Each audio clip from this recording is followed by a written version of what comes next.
Welcome to this brief orientation on your extremely important position in the Boy Scouts of America as a member of the unique leadership team known as the District KEY3. A successful KEY3 is made up of individuals who are right for the job. A district chairman is someone who has contacts in the community.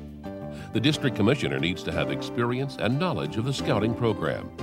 And the unit serving executive is a professional who is the advisor and coordinator of everything that happens in the district.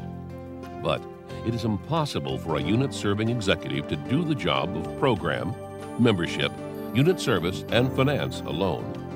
They need an effective KEY3 supported by their volunteer district committee to be successful.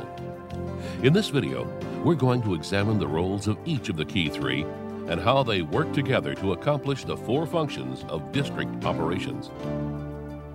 The district chairman presides and leads. As district chairman, I think I have about four responsibilities. The first and most important is recruiting enough people to do the jobs that we need to get done. The second is very close to that, and that's serving as scouting's sort of goodwill ambassador in our district. The third is to serve as a liaison between the council's executive board and the units within our district.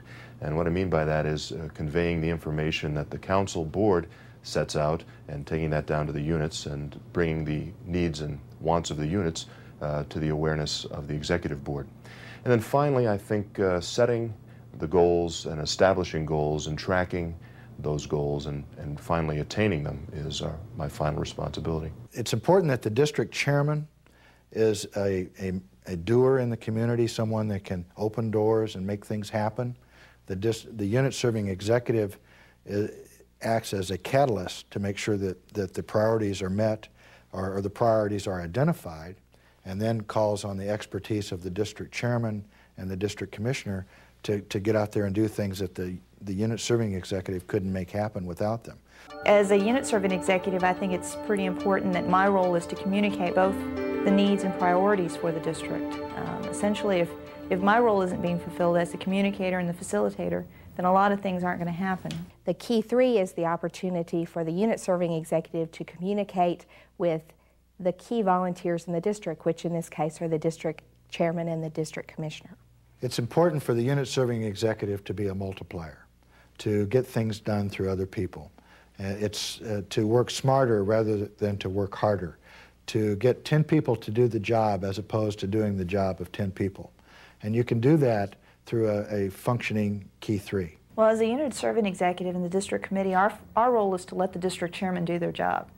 Essentially to give the leadership to the team, to be the leader, to play the roles they're supposed to play, also to give direction. We're there, essentially, to provide input if it's needed. And I think that's probably one of the biggest difficulties that a lot of district executives run into, is that you've got to give the volunteers the authority and the responsibility to conduct their roles. And it's difficult because you're essentially putting your job in other people's hands, but it needs to happen. That's the district executive's opportunity to communicate to the district chairman and the district commissioner what the priorities are for the district. And it's an informal meeting, but it's important that it has an agenda and that there's a very definite list of things that are to be accomplished by each person on the KEY3. I think that having a work plan or actually an agenda for a district KEY3 meeting is absolutely vital. It's easy to forget things that aren't actually on a work plan or are not written down. In the district operations book, there is a pamphlet that's titled the KEY3, and it has a suggested agenda or work plan for the KEY3. As a part of the KEY3 process, each person has specific things that they are responsible for.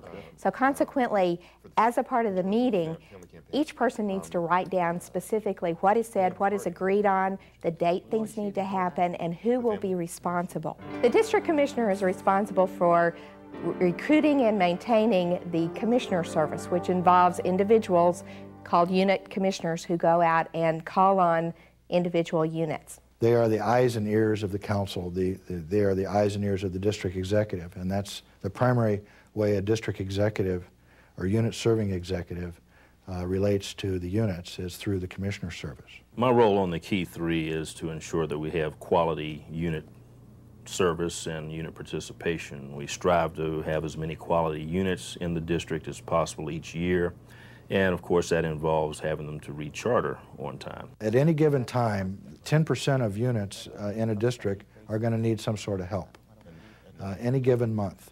And so the challenge becomes identifying those units and getting people working on those problems that happen out there before they become life-threatening problems, whereas you're going to lose that unit if you don't get something done about that particular problem.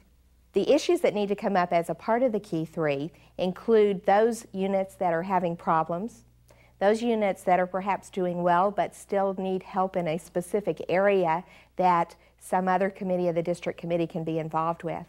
And last but not least, making sure that rechartering occurs on a regular basis. That's one of the key functions of the commissioner service. The district commissioner's primary responsibility is to make sure that there's enough unit-serving commissioners on board to provide a 3-to-1 ratio, so you have at least 3 units for every commissioner. It's important to have a person in that position of district commissioner who understands that recruiting is the #1 thing that needs to be done, because without enough commissioners, it's going to be impossible to have a well-functioning commissioner staff. The KEY3 oversees the 4 functions of its district's operations: program, membership, unit service, and finance. A successful district requires strong leadership and a fully operative district committee to carry out these 4 functions efficiently. Of all of the committees that we're involved with and all the functions that we're involved with, program is the one that it seems to be the easiest to get people involved with, because it's fun, it's enjoyable. You get an opportunity to go out and actually do the things that we think of as scouting. That's what the kids sign up for, that's what the adults buy into the program for. And as a team, we need to work together to establish that the program is going to work. The other committee that relates to the program function at the district level is the training committee. And it's extremely important that be a top concern at the district KEY3 level. With regard to membership, the most important thing that a district chairman and the KEY3 should be concerned with is making sure that scouting is available to every young person in the district who wants to participate. And to do that, we have to assure that there are enough units and enough quality volunteer leaders. We need to collaborate as a KEY3 to work together when we start up new units. Our membership team is going to go out there and establish the unit, but the unit service needs to happen as well, where you have the commissioner assigning people from his team to go out there and make sure that it's going to be a quality program and that they have the support that they need to be functioning well. The district committee is kind of the experts or the specialists. If you put it in medical terms, they become the specialists. They're experts in membership, they're experts in leadership training, they're experts in advancement activities, camping.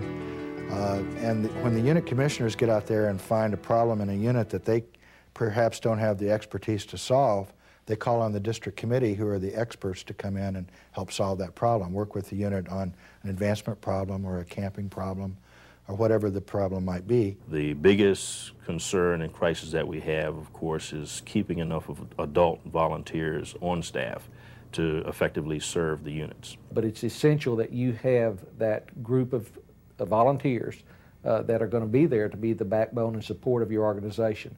The more you have, the more you can divide up the efforts and work level and have quality programming and quality participation from all the volunteers. Broaden your scope.